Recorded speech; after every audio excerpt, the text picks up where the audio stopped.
దేవుని చిత్తంలో ఉన్నప్పుడు శ్రమలు వస్తాయా? ఇది చాలామందికి ఉన్నటువంటి రెగ్యులర్ డౌట్.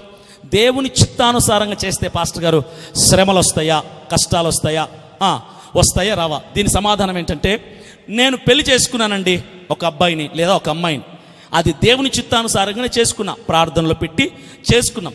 పెళ్ళైన నెలకే సమస్యలు స్టార్ట్ అయ్యాయి, గొడవలు స్టార్ట్ అయిపోయాయి. లేదు, నేను వ్యాపారం మొదలుపెట్టాను పాస్టర్ గారు, సేవకుడి దగ్గరికి వెళ్ళి ప్రార్థన చేయించుకొని నీతిగా డబ్బు తెచ్చి పెట్టుబడి పెట్టాను. నేను మహాప్రార్థన పరుణ్ణి. నేను వ్యాపారం మొదలుపెట్టాను, కానీ వ్యాపారం మొదలుపెట్టిన నెలకే నష్టాలు వస్తున్నాయి. ఇది దేవుని చిత్తమేనా? నెక్స్ట్ మూడవది, నాకు ఉద్యోగం వచ్చింది పాస్టర్ గారు, దేవుని చిత్తం కొరకు కనిపెట్టి ఇది దేవుని చిత్తమే అని సేవకుడు చెప్పాడు, లేదా కళ ద్వారా చెప్పాడు, దర్శనం ద్వారా చెప్పాడు, వాక్యం ద్వారా చెప్పాడు. అప్పుడు నాకు అర్థమైంది దేవుని చిత్తమే అని. అప్పుడు ఉద్యోగంలో జాయిన్ అయ్యాను. ఉద్యోగంలో జాయిన్ అయిన దగ్గర నుంచి శ్రమలు స్టార్ట్ అయిపోయాయి. ఇది దేవుని చిత్తమేనా పాస్టర్ గారు? ఇవి చాలా డౌట్స్ ఉంటాయి మీకు. దేవుని చిత్తంలో ఉంటే శ్రమ వస్తుందా, రాలేదా?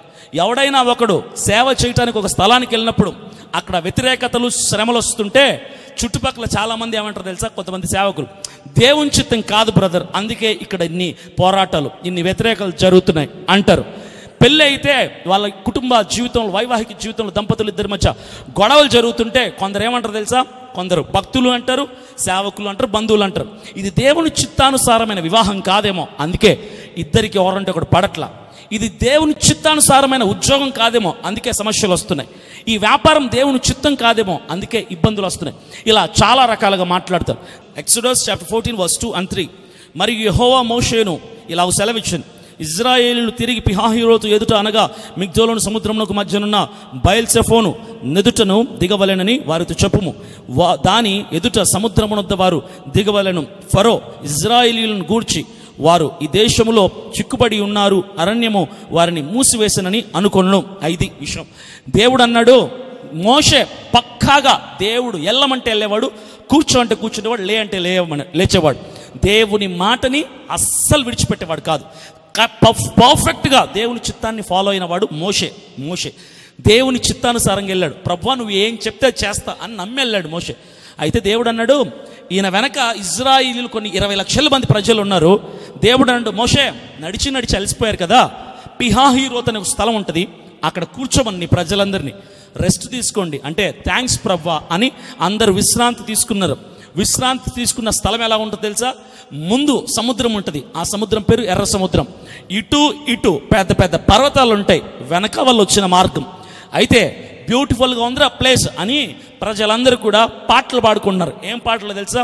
హల్లెలూయా స్తుతి మహిమ ఎల్లప్పుడు దేవునికి ఇచ్చేదము. ఆనందం వచ్చినప్పుడే వాళ్ళంతే ఆనందం వచ్చింది, పాటలు పాడుతూ స్తుతులు చెల్లిస్తున్నారు దేవుని దగ్గర. ఇంత లోపల క్లక్ టక్ క్లక్ టక్ క్లక్ టక్ క్లక్ టక్ క్లక్ క్లక్ సౌండ్లు వినబడుతున్నాయి.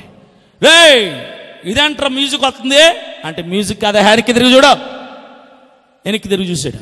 చూస్తే ఫరో సైన్యం వస్తుంది, గుర్రాలు వేసుకొని, రథాలు వేసుకొని, కత్తులు పట్టుకొని, కత్తులు తిప్పుకుంటారు, మీ తలకాయలు లేచిపోతాయి ఈరోజు అని వస్తున్నారు వాళ్ళందరూ.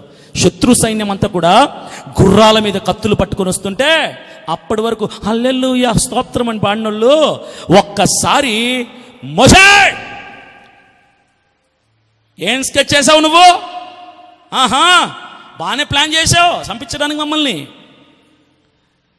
శత్రువులు వస్తున్నారు, ఫరో సైన్యం వస్తుంది, మా బతికేంటి ఇప్పుడు, చంపడానికి స్కెచ్ చేసావు నువ్వు, ఇదేనా దేవుడు చెప్పాడు నీకు అని దేవుణ్ణి దూషిస్తున్నారు, మోషేని దూషిస్తున్నారు.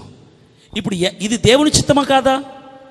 మోషే సొంతంగా ఆలోచనలు కూర్చోలేదు అక్కడ ఎందుకు ఆగారు తెలుసా? దేవుడు ఆగమంటే ఆగాడు. మరి దేవుని చిత్తమే కదా అది. కష్టం వచ్చిందా లేదా, శ్రమ వచ్చిందా లేదా, శత్రువు వచ్చాడా లేదా, కన్నీళ్ళు వస్తున్నాయి లేదా? ఒకటి చెప్పనా, దేవుని చిత్తానుసారంగా వెళ్ళిన శ్రమలు వస్తాయి నువ్వు నిలబడటానికి, దేవుని చిత్తం కాకుండా వెళ్ళిన శ్రమలు వస్తాయి నువ్వు నిలవటానికి. రెండూ ఒకటే, రెండిటిలోనూ శ్రమలు వస్తాయి. దేవుని చిత్తానుసారమైన శ్రమ వస్తే దేవుడే నీకు బలం ఇస్తాడు ఆ శ్రమను గెలవటానికి. దేవుని చిత్తంలో లేని శ్రమ వస్తే, ప్రభువా ఈ శ్రమ నుంచి తప్పించవా అన్నావు, రే నీ సావు నువ్వు సావు, నేనేం చేయను అంటాడు దేవుడు.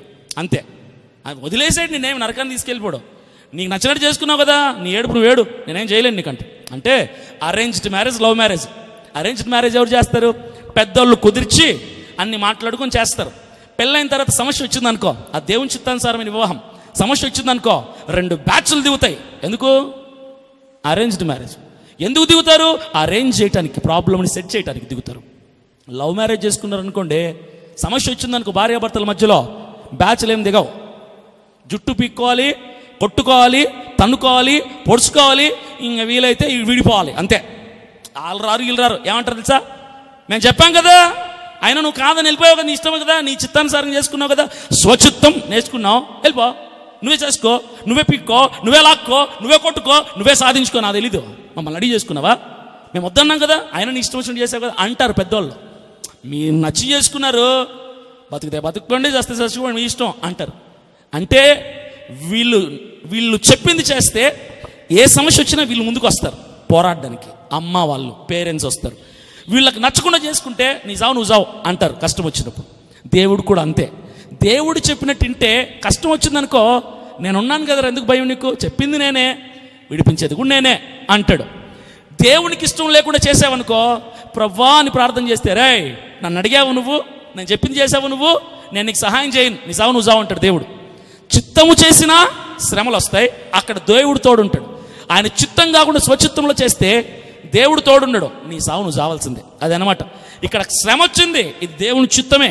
కానీ దేవుడు వీరిని చూస్తుంటే ప్రజలందరూ కుక్కలు మొరినట్టు మొరిగేస్తున్నారు. ఎవరి మీద? దేవుని మీద, మోషే మీద, అహరోను మీద అరుస్తుంటే మోషే ఏం చేయాలో అర్థం కాల. చుట్టూ చూశాడు. చుట్టూ చూస్తే కొండలున్నాయి, సముద్రం ఉంది, పారిపోదామంటే శత్రువులు వచ్చేస్తున్నారు. ఈ ప్రజలందరూ ఏడుస్తున్నారు, పారిపోవటానికి అవకాశం లేదు. ఇటు వెళ్దామంటే కొండ, ఇటు వెళ్దామంటే కొండ, ముందుకు వెళ్దామంటే సముద్రం. చచ్చిపోవడం తప్ప వేరే అవకాశం లేదు. 2 ఛాన్సులు, ఒకటి సముద్రంలో దూకి చచ్చిపోవాలి, లేదా వాళ్ళ చేతిలో చచ్చిపోవాలి. 2 అవకాశం, 2 సావులే. వీళ్ళకి అర్థమైపోయింది దేవుడు చంపేయడానికి స్కెచ్ చేశాడు మమ్మల్ని ఈరోజు అని. అయితే ఈ కష్టం వచ్చినప్పుడు దేవుడు ఏం చేశాడు? అద్భుత రీతిగా దేవుడు వారిని ఆ స్థలంలో నుంచి సముద్రాన్ని 2 పాయలుగా చీల్చి విడిపించి నడిపించాడు. దేవునికి మహిమ కలుగును గాక.